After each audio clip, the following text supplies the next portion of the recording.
lelo na ndenge tokutani, c'est toujours un grand plaisir, hein, et oyeba ke bozala kawana. En tout cas, merci beaucoup et bienvenue dans Coloris Club 84. Alors, ceux qui mbala liboso obo yambi biso, soyez les bienvenus. Bobo sanate, ko s'abonner, ko partager, na ko liker.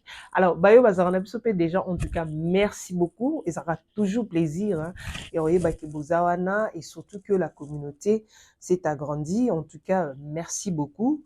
Merci pour le soutien à Bino. En tout cas, merci beaucoup. C'est Peli Sarabiso. Voilà. Alors, l'élo, non, betaka li solo par rapport à la lotion hydratante. Hein. Pourquoi c'est très important? Il y a quoi hydrater pour nayo et puis nourrir. Voilà. Déjà, la différence c'est que, voilà, nourrir sa peau, que aux autres créer barrière ou bien une couche protectrice. Il y a pour garder humidité naturelle oyo nzoto ezala nango.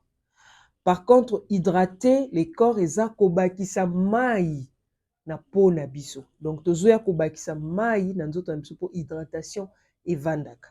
Yango est-ce qu'on a cosmétique, il faut que ça les ba produits hydratants. Hydratant et nourrissant, pourquoi? Parce que il ne suffit pas seulement que tu hydrater nzoto. Dans un pays moko oyo il fait chaud ou bien un continent moko où il fait chaud. Alors peau noire et s'adapta déjà à la situation il y a chaleur. Moyuana et permettra qu'à ce que babundana na mélanine. Alors babundana mayuano tozano na nzoto ekendaka. Ezaloko tandi bilamba na singa bilamba ezokauka. Alors il faut osala que au bakisa et loko moko ou bien protection de la oloba et lo moko pona osala que mayuana et kaukakate yangwana to rekuraka na produit hydratant nourrissant et nikolobani oza obligé pe ya omema biloko kolia au même moment pour tes peaux evanda. Donc ba mayo ezaka déjà humidité loko ezaka déjà que ça la ke pio ezalo na katsanzoto o e favorisera pe peau na biso evanda en forme parce que déjà na ba attaque nyonso ya soleil ya moi to baby sango, il faut hydrater notre corps.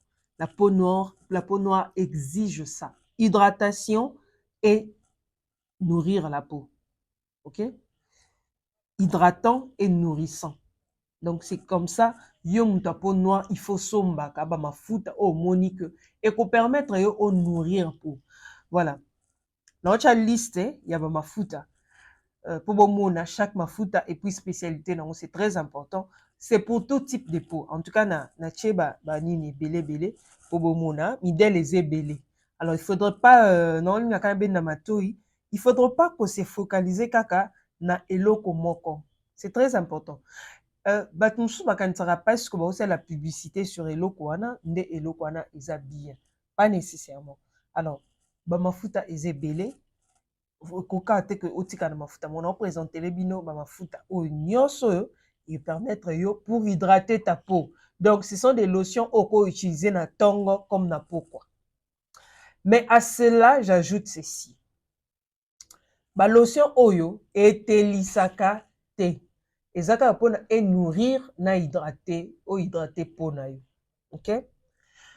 Alors déjà soki ozalaka noir kwa kobeta lisolo esute ke o oyindi te parce que mafuta o eza nango pona etelisa yo te. Soko ozalaka pembe kwa kobeta lisolo te o eyindisi yo soki pembe na yo eza pembe achoko. Mafuta oyo etelisaka te. Eza pona et nourrir et hydrater peu pona yo parce qu'on a besoin de tout ça pour notre survie. OK? Voilà.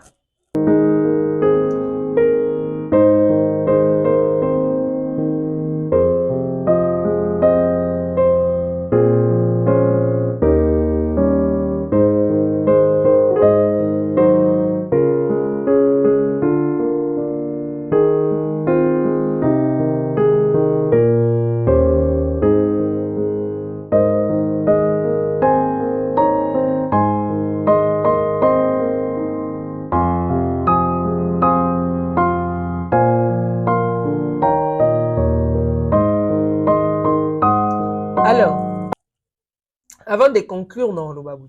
Soki net o pakola ba mafuta oyo. Na yebso bien na moi, il y a pas d'inconvénient. na butu pe okoko opakola. Mais soki oza moto oyo obakisaka na choko, ok, okoko otika choko na yo te, parce que de toute façon choko ezaka mpona poko. So bolandi conseil nanga bomona deya na loba bavito ebele na esi bino eza mpona poko, tous les produits éclaircissants. Alors chaque soir okorecourir na baproduit na yo éclaircissant. Yango wana omoni bato mosusu bazalaka na mafuta ya moi, bazalaka na mafuta tongo, bazalaka na mafuta ya pokwa, oza na mafuta nzoto, oza na mafuta ya elongi.